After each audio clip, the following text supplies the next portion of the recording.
Welcome to What's Your Story? I am your host, James Ransom Reed Jr.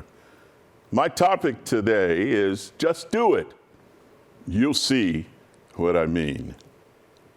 It has been said that the business of America is business.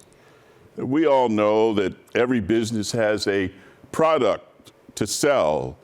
Advertisement agencies are paid millions of dollars to figure out how to sell a particular product to us.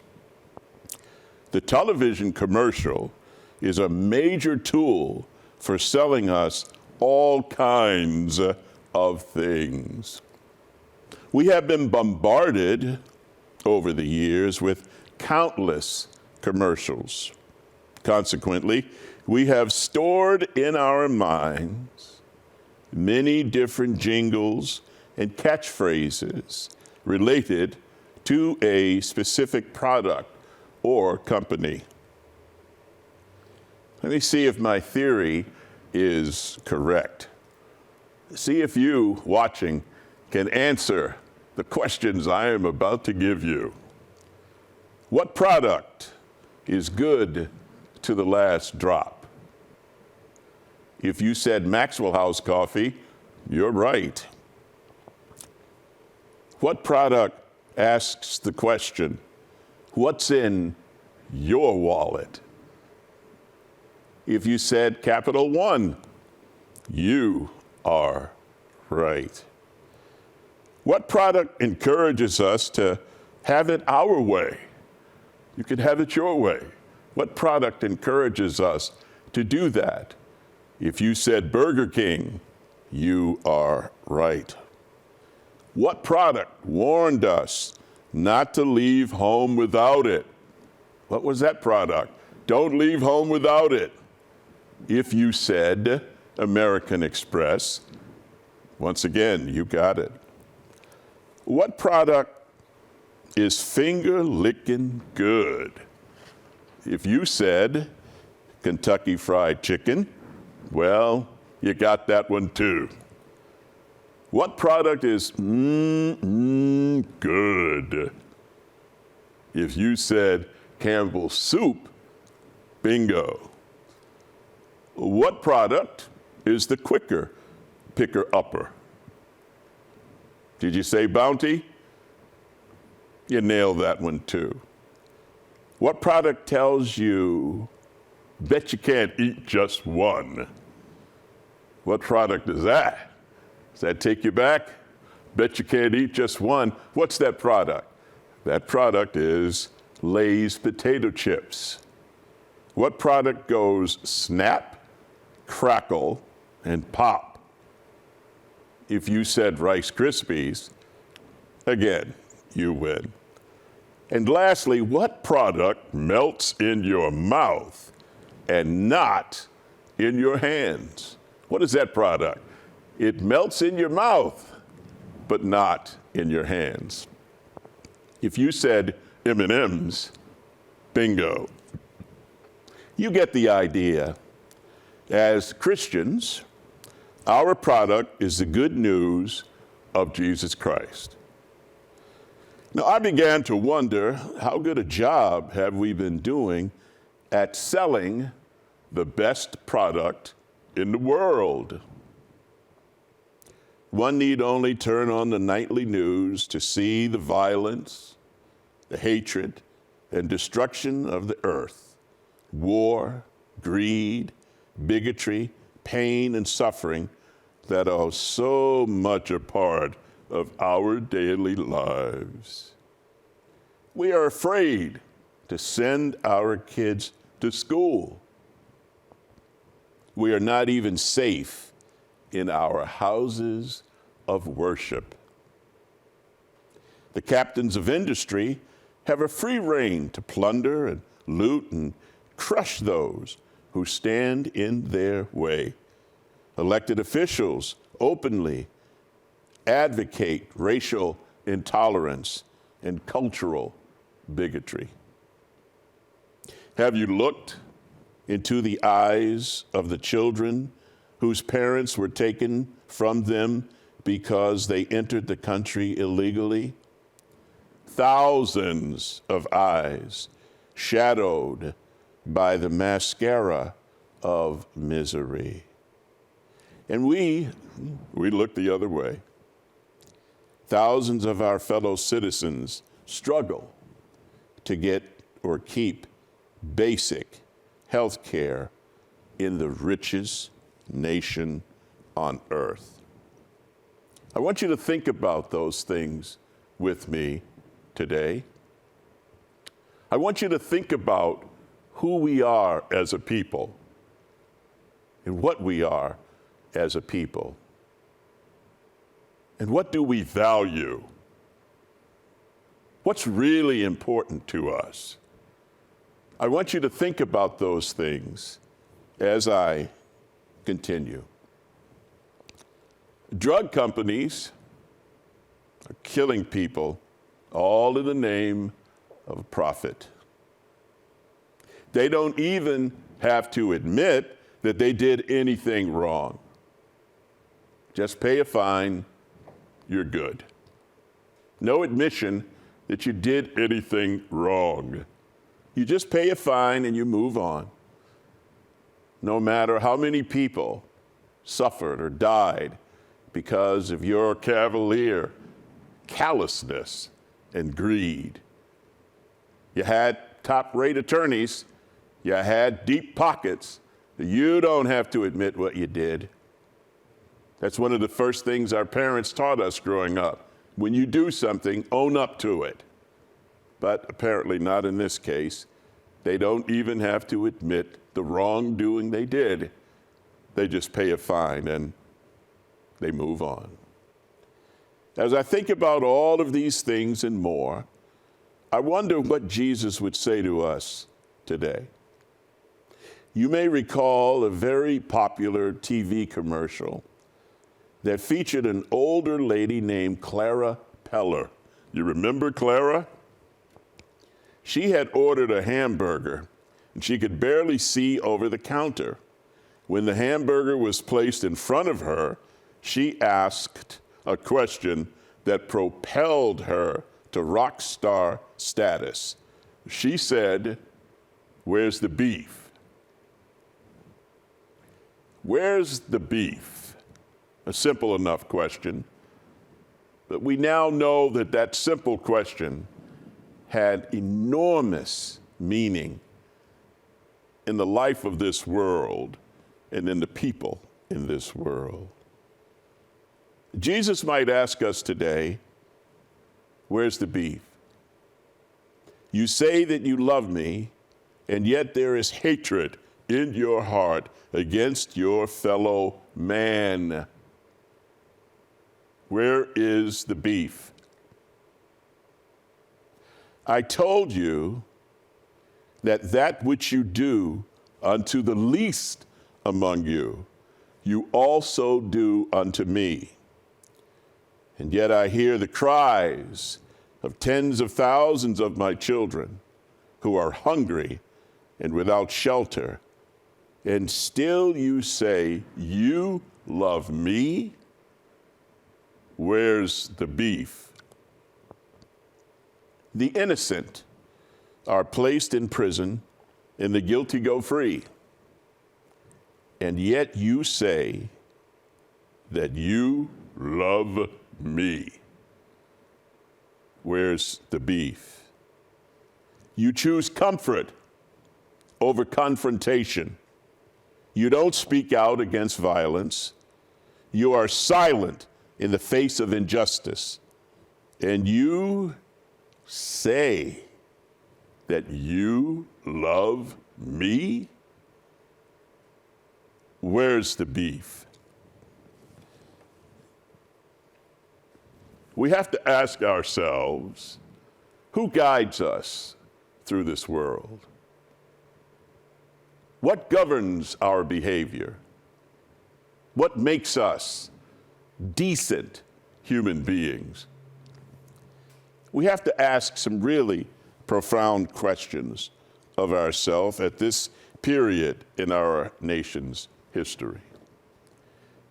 Jesus might continue, I told you that you cannot serve two masters. Far too many of you love money more than you love me. Where's the beef? Jesus might even say that you are a stiff-necked people. You hold grudges. You are selfish and greedy. You hurt each other just because you can. You are brutal and mean. You are indifferent to the suffering of others, and yet you say that you love me. Where's the beef? I believe that there is nothing wrong in this world that love cannot make right. I believe that faith, hope, and love abideth, but the greatest of these is love. I believe that nothing can separate us from the love of God. Therefore, I don't need to ask the question, are you in good hands? I know that I am in good hands. I know that you are in good hands. I know that even as I reek of sin, Jesus has taken me in and washed me clean. Oh yes, I'm in good hands, and I'm glad about it. Plop, plop, fizz, fizz. Oh, what a relief it is to know that Jesus loves me and you. We need to reflect at this period in our lives. What kind of country do we really want for our children? What will be our legacy to them? Will it be hatred? Would it be injustice? Would it be bigotry dressed in the garments of political expediency? We need to look into ourselves. We need to search deep inside of us. And we need to question how we live, how we relate to each other. Where's the beef? How can we say that we love the Prince of Love when we hate one another? Where's the beef? How can we honestly say that we love Jesus when children go to bed hungry in the richest nation on earth? Jesus would not be happy with that. He would be asking us, where's the beef? We are not even safe in our churches, our houses of worship. People are gunned down. And yet we continue to mouth silly slogans. We continue to point to this or that or the other thing and say, well, it's the way it is. The late Robert Kennedy used to use a quote. Attorney General Robert Kennedy, President Kennedy's brother, he used to use a quote. Some men see things as they are and say, why? I dream things that never were and say, why not? Imagine a world where every man, woman, and child are valued and treated with the human dignity they deserve. Yeah, I know I'm going to be accused of Pollyanna, and I know that people are going to hear this presentation and go, oh yeah, all well and good. and then plop back down in your chair and feel the despair of a world gone wild all around you. I am here to tell you there is another way. There is a better way for us to live in peace. The truth is, as Dr. King said, either we will learn to live as brothers and sisters, or we will perish as fools. There is no alternative for us. What we need to understand is that we're not merely rational, logical human beings, but that there is a spiritual component in each of us. If you will, think of yourself as a PC. That's a person of Christ, and you're logged into the mainframe. Think of yourself as being born in the image of God for great things. Pick yourself up psychologically. Look in the mirror and see the marvelous human being that you are. Ask yourself, what can I do to make life in this world just a little bit better for somebody else? The poet Edna St. Vincent Millay wrote the following lines: "My candle burns at both ends. It will not last the night. But ah, my foes, and ooh, my friends, it gives a lovely light." That's what you have to be. That's what I have to be. We have to be light in a darkened world. We have to let our light shine. Just do it. Make up your mind to let your light shine. Just do it.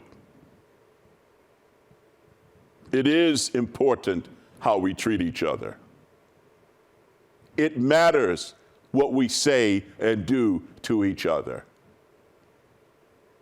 Just do the right thing to your fellow man. Shakespeare said, Mr. Macbeth, that life is a tale told by an idiot, full of sound and fury, signifying nothing. Is that where we are today? Is that our legacy? Is that how we want to be remembered? There are good people in this world. And we have to let our light shine in the darkness. We have to say every day to ourselves, today is a new opportunity for me to bring some sunshine and light into the darkness. Do that with simple acts of kindness.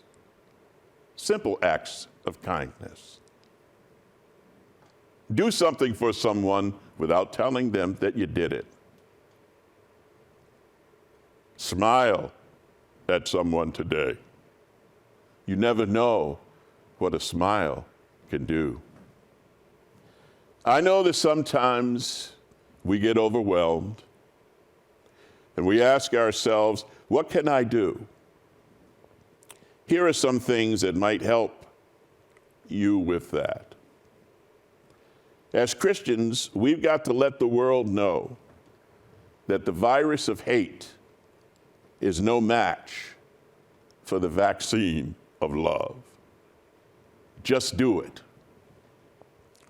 As Christians, we've got to let the world know that the virus of hate is no match for the vaccine of love. Love somebody, just do it. As Christians, we have to spread the good news of Jesus Christ all over the world. And that good news is love. That good news is faith. That good news is hope. We've got to spread that good news all over the world. Just do it. What's the phrase today? If you see something, say something. As Christians, if you see something that is wrong, we got to speak out against it. We can't choose comfort over confrontation. We have to speak out. Just do it. As Christians, we have to fight and sacrifice for those who are powerless and invisible. Just do it. As Christians, we've got to say that injustice anywhere is injustice everywhere, and we have to speak out against that. Just do it. As Christians, we have to supplement our prayers with active participation. We've got to roll up our sleeves and get our hands dirty. Just do it. As Christians, I think we need a little less sympathy and a lot more empathy for our fellow man. Just do it. As Christians, we've got to be less judgmental and more consequential in the life of our fellow man. Just do it. As Christians, we've got to let the world know that our faith enables us to take a licking and keep on ticking in the name of Jesus. Just do it. We have to show the world that we are Christians by our love. Yes, they'll know we are Christians by our love. With the power of love, we can make of this old world a new world. Just do it. That's all the time I have for this show tonight. I hope you've enjoyed this presentation. I'm James Ransom Reed, your host of What's Your Story? Everybody has a story. What's yours? Until next time, good night.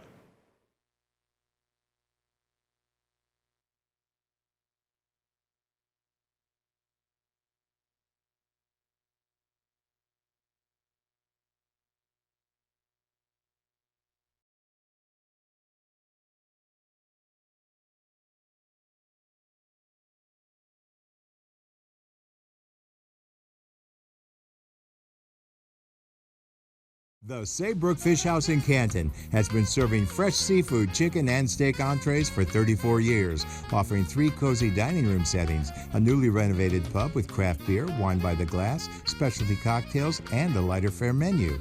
Open for lunch and dinner 7 days a week. Reservations accepted for parties of 2 to 42, and gift certificates are also available. The Saybrook Fish House, nestled at the crossroads of Route 44, 202, and 179 in Canton.